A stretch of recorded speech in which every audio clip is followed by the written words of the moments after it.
I'm deep in the heart of San Diego area. Where am I at? Chula Vista. And Josue, you're going to show me how to put this tile down, aren't you? Yeah, this room right here in particular used to have rug, and it was like a 10-year-old rug and pretty gross. So changing it up to some ceramic, just kidding, vinyl flooring.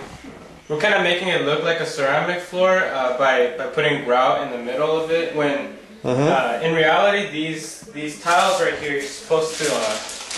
It comes with arrows like this. Yeah, I see that. That's kind of cool.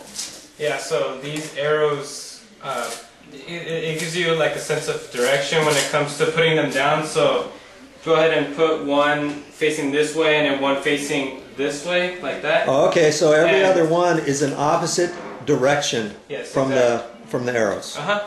And by doing that, but normally if you're not doing this ceramic kind of look, these arrows will help you in making sure they're all nice and tucked together. You don't give them the spacing right. Right. So if you want to do them butt to butt, end for end, then the directional arrows are probably more so needed, right? Yeah, exactly.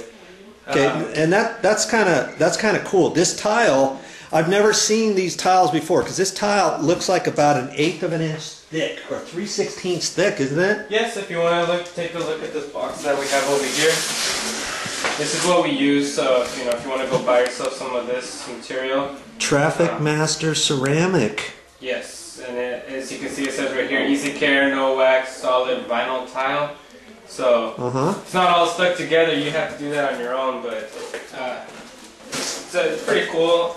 You can make it look like a ceramic floor if you want. It's not as expensive. So this is it's almost kind of like a hard plastic tile, isn't it? Yeah. I mean, it's less than a vinyl. You can't really just cut this with a sheetrock knife, can you? How do you cut it when you have to cut it? Well, we kind of go ghetto. We use like a knife and a hammer, and we just kind of line it up, make a little mark where we want to cut it, and we kind of start just hammering the knife down. Oh, really? Oh, okay. Yeah, it's pretty tough to cut, though. It's probably best if you buy yourself one of those tools, the specific tools that you need to cut ceramic or anything like that, because it's a pretty tough plastic.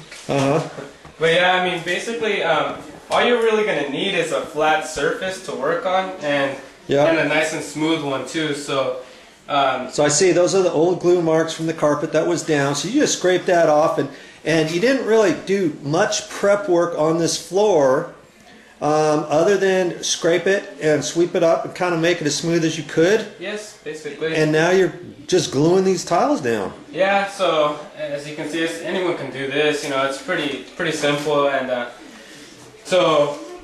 The glue part, I think, was the most difficult. I mean, it's not even hard. It's just kind of pestering, to get all the glue off, because it's on there real well. But once you get all that off, it's a matter of just cleaning it up. So you just use a little scraper. Yeah. And that's just a sharp putty knife, just a cheap old putty knife that you can get at any hardware store for about $3. That's what it looks like. Yep. Basically. Yep. Nice flexible one. And that's all you used.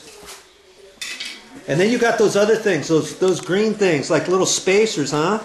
And that's helping you decide how far apart to space these. Because believe it or not, what you're going to do is you're going to put grout on here, aren't you? And these tiles are thick enough to install a grout. And so when it's all done, here's what it's going to look like right here. He's done some grout work right here. Look pretty cool? It looks like regular tile that you install with thinset and all that, but this is a vinyl, heavy-duty vinyl tile that's got sticky on the back side of it, and he's just pulled it off, and he's just setting it down in place, lining it up, and putting it down. Now, Josue, I got to ask you, are you a handyman? I'm pretty beginner, I'm not a big old. Okay, so you're helping your dad out, and he's kind of showed you the ropes on how he wanted you to do this. Yes. And you're doing it yourself. So if you can do it, do you think pretty much anybody at home could probably do something like this? Oh yeah, definitely. It's just a matter of, you know, attention to detail, but you know, it's pretty easy to do this stuff, you know. All right, cool. So once you get it in there, you know, just give it a few pounds, you know, to make sure it grabs on. Yep. And if you have to, you might want, you know, if you have a big room, yeah, and it's not sticking too well, probably just leave like a cinder block or something on top of it, and just, you know, it'll melt itself into. Or maybe heat it up. I heard that you used a hair dryer on one. Yes, yeah. On this other room over here, yeah, we use the hairdryer to kind of warp the vinyl a little bit so you can give it more flexibility. Now see, this room here, they've already done, and we don't have a, does that light work? Does that light work in there? Let's turn it on just for a minute. Now this had carpet in here before, and this room is about a 10 by 10 room, and it's the same tile, and they grouted it. See there? The same grout. And that's what I like about these vinyl tiles. I've never really seen this before until I came over here, so I wanted to show you what he was doing, and if he can do it, you can do it too.